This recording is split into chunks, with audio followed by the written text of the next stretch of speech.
Hey there everyone, welcome back to the channel, A Fairy Tale Flavor. I'm Selena, and today I'm showing y'all how to make a simple sausage gravy. It's super easy to make.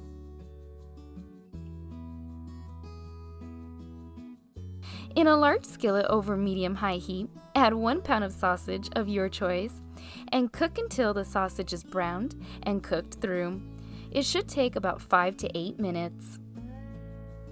Once the sausage is all cooked through, I'm going to add in a 1/4 cup of all-purpose flour and going to stir until I no longer see any white specks.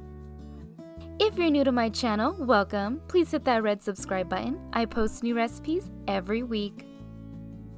Once I get all the flour stirred in, I'm going to pour in 3 cups of milk and I'm going to let this get to a boil and let simmer for about 3 to 5 minutes until the gravy has thickened. Now I'm going to season with 1/2 teaspoon of salt and pepper.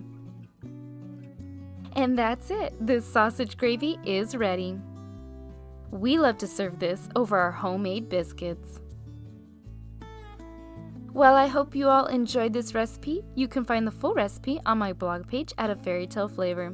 I'll leave the link in the description below. And I'll see you all for my next video. Thanks for watching!